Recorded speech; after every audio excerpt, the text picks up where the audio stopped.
જૂનાગઢમાં સાતમ આઠમ નિમિત્તે જવાહર રોડથી મયારામ આશ્રમ સુધી અલગ અલગ ફ્લોટ્સ તૈયાર કરવામાં આવ્યા, જેમાં ખાસ કરીને હાટકેશ યુવક મંડળ દ્વારા જન્માષ્ટમી પર્વની ઉજવણી નિમિત્તે ફ્લોટ તૈયાર કરવામાં આવ્યો છે, જેમાં પરિસરમાં 70 ફૂટ લાંબી રંગબેરંગી વેલ્વેટ કાપડ અને 20,000 મોતીજડિત નયનરમ્ય મખમલ રંગોળી આકર્ષણનું કેન્દ્ર બની છે. દર્શનાર્થે આવતા ભાવિકો માટે સેલ્ફી પોઈન્ટ ઉપરાંત રંગબેરંગી લાઇટો, શણગાર સહિતના વિશિષ્ટ આયોજન કરવામાં આવ્યું છે, જે શનિ અને રવિ એટલે કે સાતમ અને આઠમ એમ 2 દિવસ લોકો માટે ખુલ્લું મૂકવામાં આવ્યું છે. આ પ્લોટમાં જે કૃષ્ણ ભગવાન અને તેમના મિત્ર સુદામાની એક ઝાંખી પણ તૈયાર કરવામાં આવી છે. આ રીતે જે હાટકેશ યુવક મંડળ દ્વારા દર વર્ષની જેમ આ વર્ષે અલગ જ થીમ સાથે પોતાનો એક ફ્લોટ તૈયાર કર્યો છે, જે જવાહર રોડ પર આવેલ હાટકેશ મંદિરની બાજુમાં મૂકવામાં આવ્યો છે, જે શનિ અને રવિ એટલે કે સાતમ આઠમ 2 દિવસ માટે લોકો માટે ખુલ્લું મૂકવામાં આવ્યું છે. આ સિવાય જૂનાગઢ શહેરના વણઝારી ચોક નજીક તેમજ જવાહર રોડ પર અલગ અલગ જગ્યાએ વિવિધ ફ્લોટ્સ તૈયાર કરવામાં આવ્યા છે.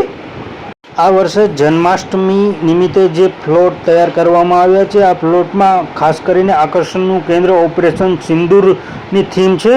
અલગ અલગ જગ્યાએ ઓપરેશન સિંદૂરની થીમ પર તૈયાર કરવામાં આવ્યા છે ફ્લોટ. ખાસ કરીને શ્રાવણ મહિનો પણ ચાલતો હોય ત્યારે શિવજીના પણ બરફની શિવલિંગ તેમજ જે ઓપરેશન સિંદૂરનું જે થીમ છે તેના ઉપર પણ કેટલાક ફ્લોટ તૈયાર કરવામાં આવ્યા છે, જેમાં કાશ્મીર બતાવવામાં આવ્યું છે, તેમજ જે ટેન્ક સહિતના જે તૈયાર કરવામાં આવ્યા છે. તેમજ અન્ય વાત કરવામાં આવે તો જવાહર રોડ પર એક ભીડભંજન યુવક મંડળ દ્વારા પણ એક દ્વારકા નગરીમાં જ્યારે હાથી બેકાબૂ થયો હોય ત્યારે જે ઘટના બની હતી તેને દર્શાવવા માટેનું પણ એક ભીડભંજન યુવક મંડળ દ્વારા પ્રયાસ હાથ ધરવામાં આવ્યો છે. આ રીતે જે આપણી જૂની જે કહેવતો છે, જૂના જે વાત છે તેને ઉજાગર કરવા માટે લોકો બાળકો જોઈ શકે તે માટે અલગ અલગ થીમ પર તૈયાર કરવામાં આવ્યું છે, જેમાં વેરાઈ માતાજી દ્વારા પણ એક સરસ મજાનું આયોજન કર્યું છે. હિરણ્યકશ્યપથી ભક્ત પ્રહલાદની રક્ષા કરવા માટે ભગવાન નરસિંહ અવતાર ધારણ કર્યો અને હિરણ્યકશ્યપને ઉદ્ધાર કર્યો તે પ્રસંગનું વેરાઈ